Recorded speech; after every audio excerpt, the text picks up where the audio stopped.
Haji Syukron Ma'mun rahimahullah ta'ala akhirnya mendukung tesis Kiai Haji Imaduddin Utsman Al-Bantani. Hal ini kalau ditonton oleh para kelambak lawi khususnya Rizik Syihab ataupun Bahar Smait dan Hanif Alatas akan menangis darah pemirsa. Kenapa? Karena mereka yakin bahwa selama ini Kiai Syukron Ma'mun mendukung tesisnya. Ternyata kejadiannya berbalik 180 derajat.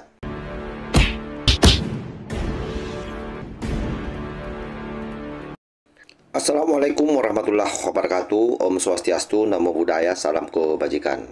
Memang ya luar biasa ya situasi terkait soal nasab kelambak lawi. Kali ini ada satu yang menarik.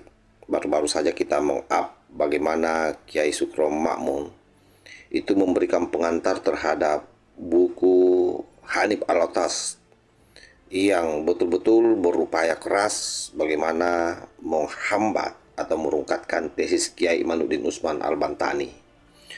Tetapi kali ini ada satu video yang menarik di mana salah seorang sahabat daripada Kiai Imaduddin Utsman Al-Bantani suatu waktu berkunjung silaturahim ke kediaman atau ke pesantren Kiai Syukron Ma'mun di Depok. Hal yang luar biasa terjadi di sana. Karena kemudian dalam pembicaraan itu ternyata Kiai Syukron Ma'mun di belakang layar itu mendukung perjuangan Kiai Imaduddin Utsman Al-Bantani terkait soal tesis nasabnya kelambak lawi. Dan tentu hal ini kalau ditonton oleh para kelambak lawi khususnya Rizik Syihab ataupun Bahar Smait dan Hanif Alatas akan menangis darah pemirsa. Kenapa? Karena mereka yakin bahwa selama ini Kiai Syukron Ma'mun mendukung tesisnya. Ternyata kejadiannya berbalik 180 derajat. Nah ini. Coba kita simak seperti apa channel Al-Muallim Center ini memaparkan ketika beliau berada di kediaman Kiai Syukron Ma'mun dan membahas soal pernasaban. Ini tentu akan membuat sekali lagi para kelambak lawi semakin kotak-kotir karena Kiai Syukron Ma'mun ini bukan kiai abal-abal ya. Beliau ini betul-betul kiai sepuh yang memiliki banyak murid. Yang hari ini juga murid-muridnya sudah banyak yang mendirikan pesantren dan pesantrennya rata-rata besar. Salah satunya ya, saya pernah berkunjung ke Kabupaten Bogor, salah satu pesantren yang memiliki santri kurang lebih 4.000. Itu luar biasa. Nah, seperti apa videonya? Kita langsung simak secara bersama-sama. Kami Al-Fakir Tawam Alim, salah satu sahabat karib dari Kiai Haji Imaduddin Utsman Al-Bantani, sedang sowan teng dalem ke rumahnya beliau Kiai Haji Syukron Ma'mun di Pondok Pesantren Darul Rahman Depok. Alhamdulillah beliau sangat welcome. Kami Al-Fakir Tawam Alim bersama istri bahkan diajak keliling. Beliau sendiri Kiai Haji Syukron Ma'mun yang nyupir. Jadi kami disupiri nih keliling-keliling Pondok Pesantren Darul Rahman di Depok. Alhamdulillah Kiai Haji Syukron Ma'mun sehat walafiat. Dan beliau sekali lagi tidak membenci tesis Kiai Haji Imaduddin Utsman Al-Bantani. Dan beliau sebenarnya juga tidak begitu muhibbin terhadap para habaib. Karena sudah mulai banyak kritikan-kritikan beliau terhadap para habaib.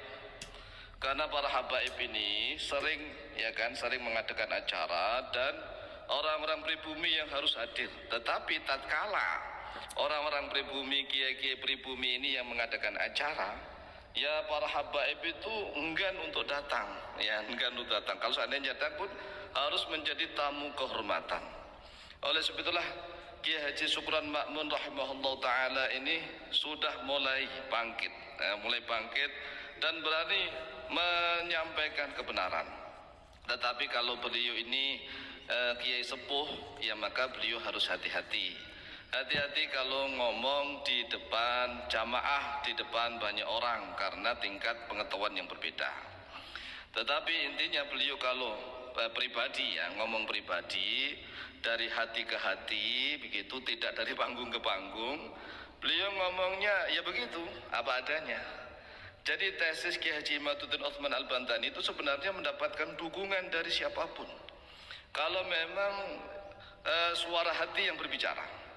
Dari suara hati yang berbicara itulah sebenarnya tidak bisa menolak tesis dari Kiai Haji Imaduddin Utsman Al-Bantani. Dan semoga semakin banyak para kiai sepuh yang selama ini suudon terhadap tesis dari sahabat karib kami Kiai Haji Imaduddin Utsman Al-Bantani, mudah-mudahan berubah berbalik husnudon. Karena selama ini kan husnudon para kiai sepuh NU di Indonesia ini terhadap nasab para habaib alwi bersambung kepada Rasulullah Shallallahu Alaihi Wasallam. Itu husnudon mereka, husnudon para beliau-beliau para kiai NU. Nah sekarang harus diterapkan juga husnudon terhadap tesis Kiai Haji Imaduddin Utsman Al-Bantani. Sudah saatnya kebenaran itu harus ditampakkan. Karena segala sesuatu itu kan ada dasar, ada standarnya. Sedangkan para ulama sudah menulis ribuan kitab. Nah ribuan kitab itulah yang menjadi salah satu rujukan. Sehingga kita sebagai warga Nahdliyin tidak boleh sedikit-sedikit alergi dengan ada orang yang berani atau dikatakan nekat. Nah Kiai Haji Supran Makmun sendiri juga pada awalnya ya harus hati-hati. Harus hati-hati karena ini menyangkut masalah tradisi kita selama ini. Tradisi kita selama ini ya sudah harus takdim, hormat, melayani segala apa yang diinginkan oleh kaum habaib alwi. Nah, mengapa beliau Kiai Haji Supran Makmun rahimahullah ta'ala mendukung tesis Kiai Haji Imaduddin Utsman Al-Bantani? Begini saudaraku kaum muslimin wal muslimat rahimakumullah, kita berikan gambaran bahwa Kiai Haji Imaduddin Utsman Al-Bantani sudah memetakan syuhra wal istifadah dua kali artinya mulai tahun 400 Hijriah sampai tahun 900 Hijriah. Syuhra wal istifadah bahwa hanya 3 orang saja anak dari Sayyid Ahmad Al-Muhajir bin Isa. Hanya 3 orang ini syuhra wal istifadah, yaitu Muhammad, Ali dan Husain. Hanya 3 orang saja. Sekali lagi ini adalah syuhra wal istifadah selama 500 tahun. Inilah yang sah. Jadi selama 500 tahun mulai tahun 400 Hijriah sampai tahun 900 Hijriah. Mengapa diawali tahun 400 Hijriah? Karena wafatnya Sayyid Ahmad Al-Muhajir bin Isa itu sebelum tahun 400 Hijriah. Kemudian kenapa dibatasi sampai tahun 900 Hijriah? Karena ini awal dari menyebarnya syuhra wal istifadah yang kedua. Jadi tahun 900 Hijriah sampai tahun 1444 Hijriah. Sekarang tahun 1446 ya. 2 tahun yang lalu ini sudah perdebatan masalah nasab di Indonesia. Nah, tahun 900 Hijriah sampai 1440 Hijriah ini anaknya Sayyid Ahmad Al-Muhajir bin Isa itu berubah menjadi 4. Awalnya syuhra wal istifadahnya hanya 3, yaitu Sayyid Muhammad, Sayyid Ali dan Sayyid Husain. Tiba-tiba berubah menjadi 4 ditambah Ubaidillah.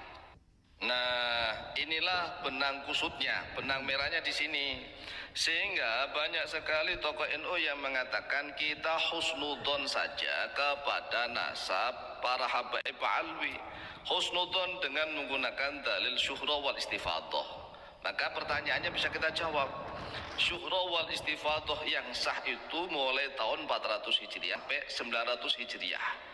Syuhra wal istifadahnya bahwa putra Sayyid Ahmad Al-Muhajir bin Isa hanya ada 3 orang saja, yaitu Sayyid Muhammad dan Sayyid Ali dan Sayyid Husain. Adapun syuhra wal istifadah setelah tahun 900 Hijriah sampai sekarang, sampai kemarin lah, bukan sekarang ya, kemarin, yaitu tahun 1444 Hijriah, anaknya Sayyid Ahmad Al-Muhajir bin Isa ini berubah menjadi 4, yaitu ditambah Ubaidillah. Inilah syuhra wal istifadah kedua selama kurang lebih 500 tahun juga yang tidak sah alias batal. Jadi syuhra wal istifadah yang sampai kita kemarin inilah yang batal. Ini yang sudah diteliti oleh Kiai Haji Imaduddin Utsman Al-Bantani, karena beliau sudah memetakan antara tahun 400 Hijriah sampai tahun 900 Hijriah. Kemudian periode kedua yaitu tahun 900 Hijriah sampai tahun 1444 Hijriah. Nah, kalau terjadi syuhra wal istifadhah dua, maka dalil syuhra wal istifadhah yang terdahulu yang dipakai. Oleh sebab itulah ini membutuhkan penelitian yang sangat jeli. Kalau hanya menukil saja mungkin ya tukilan yang kedua ini yang dari syuhra wal istifadhah yang kedua yang ini yang tidak sah alias batal. Oleh sebab itulah semoga semakin banyak para ulama dan kiai Nahdlatul Ulama yang mendukung tesis Kiai Haji Imaduddin Utsman Al-Bantani. Oke sahabat, ini mempertegas ya bahwa terkait soal bagaimana klaim-klaim daripada Kelambak Lawi tentang cucu Rasulullah Sallallahu Alaihi Wasallam dengan adanya tesis Kiai Imad, ya saya kira memang penting. Tesis ini bagaimanapun juga adalah merupakan satu karya ilmiah yang harus dihormati oleh siapapun itu. Oleh karena itu, apapun yang dihasilkan dari tesis ini, saya kira semua orang harus hormat kepada Kiai Imaduddin Utsman Al-Bantani. Termasuk soal bagaimana Kiai Sukron Makmum yang kemudian berbalik mendukung Kiai Imad di belakang layar. Saya kira alasan-alasannya juga sudah sangat jelas dipaparkan oleh Al-Mu'alim Center tadi di dalam video yang saya putarkan itu. Semoga video ini memberikan manfaat bagi sahabat-sahabat, terutama para mukibing untuk sadar ya. Karena satu persatu kiai atau ulama-ulama NU yang host-host ini sudah berbalik arah dan memperkuat posisi tesis Kiai Imaduddin Utsman Al-Bantani. Tetapi harus digarisbawahi bahwa berpihak kepada tesis Kiai Imaduddin Utsman Al-Bantani itu artinya kita berpihak kepada kebenaran. Jangan sampai terjebak bahwa siapapun yang berpihak ke Kiai Imaduddin Utsman Al-Bantani dianggapnya bahwa itu adalah sebuah keberpihakan yang sifatnya emosional tanpa alasan, tanpa didasari dengan argumentasi data yang konkret. Seperti ini situasi yang dihadapi hari ini, banyak di kalangan mereka para mukibing menganggap bahwa orang-orang yang berada di belakang Kiai Imad ini adalah merupakan orang yang berpaham Syiah, iblis, Wahabi dan seterusnya. Ini penting diluruskan. Sekali lagi, kita tidak berpihak kepada Kiai Imaduddin Utsman Al-Bantani, tetapi kita berpihak kepada kebenaran. Demikian, wallahul muwaffiq ila aqwamit thariq. Wassalamualaikum warahmatullahi wabarakatuh.